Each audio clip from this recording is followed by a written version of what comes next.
আজকে আমি তৈরি করে দেখাবো আপনাদেরকে গাজর মশলা পনির। তার জন্য আমি নিয়েছি 2 প্যাকেট দুধ। 1 কিলো দুধ আছে, দুটো প্যাকেটে 500 করে ফুল ফ্যাট দুধ।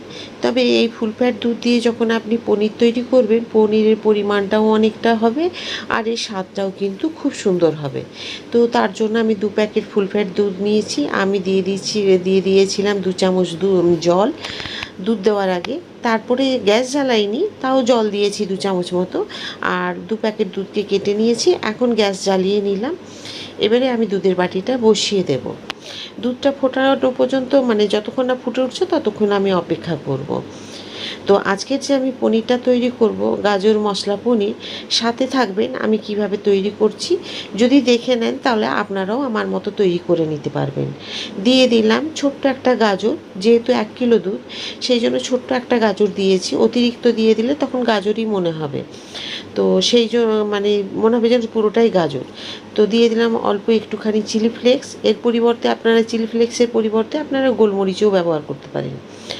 আর এখন দিয়ে দেবো 1/2 চামচ মতো এখানে অরিগেনো।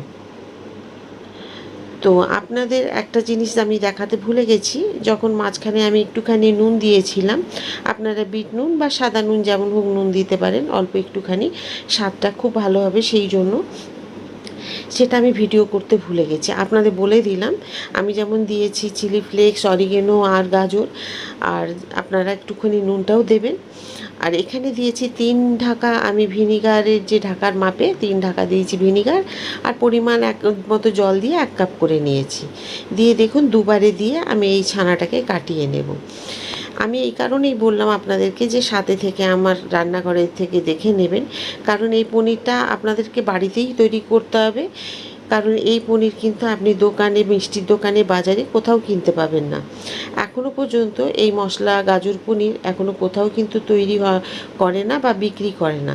এটা কিন্তু বাড়িতেই তৈরি করে নিলেই কিন্তু এইরকম আপনারা বাড়িতে তৈরি করে রান্না করতে পারবেন। আর এই গাজর মশলা পনির কিন্তু আপনি চিলি পনির, বাটার পনির, যেরকম রান্না করবেন সব কিছুই ভালো হবে। আমি দেখুন সমস্ত কিছু একটা ছাঁকনির মধ্যে এইভাবে নিয়ে নিলাম।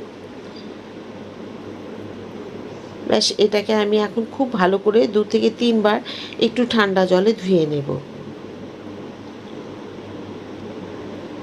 এখানে সাইডে রেখে এখন পনিরের যে জলটা আছে সেটাকে আমি ফেলে দেব। তারপর 2-3 বার ধুয়ে নিলাম দেখুন এইভাবে। তারপর হাত দিয়ে একটুখানি বেশ ভালো করে মিশিয়েও নিলাম। নিয়ে এখন এই কাপড়টা দিয়ে ভালো করে করে নেব, বেঁধে নেব।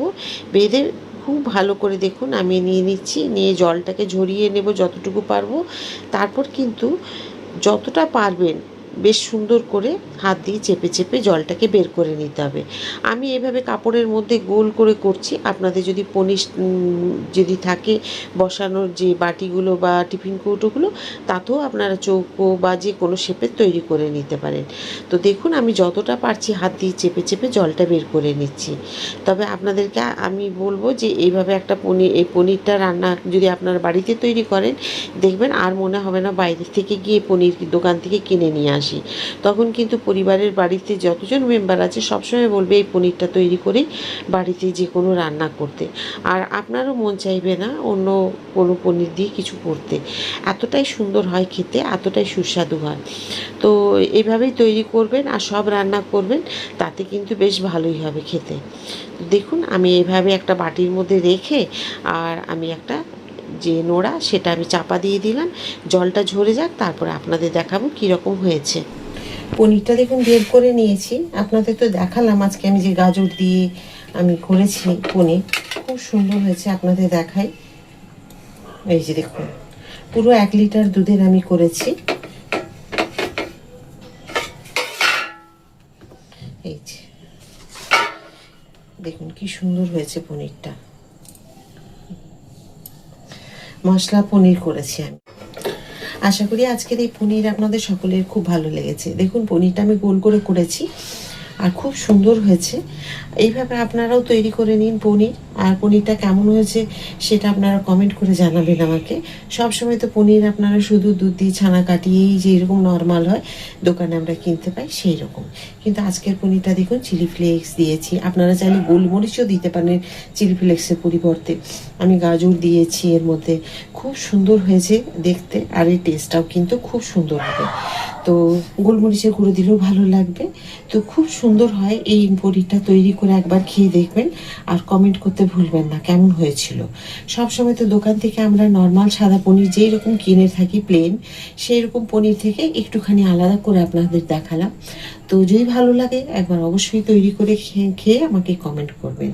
যেমন আমি নতুন নতুন ভিডিও নিয়ে আপনাদের কাছে সকলের কাছে চলে আসি রান্না নিয়ে, সেই রকম আবার একটা নতুন কোনো রান্না নিয়ে আপনাদের সকলের কাছে চলে আসবো।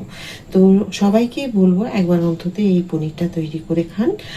তো রান্নাটা খুব সুন্দর হবে, এই রান্নার স্বাদটাও একদম আলাদা হবে এই মশলা পনির বা গাজর পনিরে। তো ওটা আপনারা ফেসবুক থেকে দেখে থাকেন, ফলো করে দেবেন, লাইক করে দেবেন, আর ইউটিউব থেকে দেখলে লাইক সাবস্ক্রাইব শেয়ার করে দেবেন। আবার একটা নতুন কিছু রান্না নিয়ে চলে আসবো আপনাদের সকলের কাছে। সবাই খুব ভালো থাকুন। রাধা রাধা।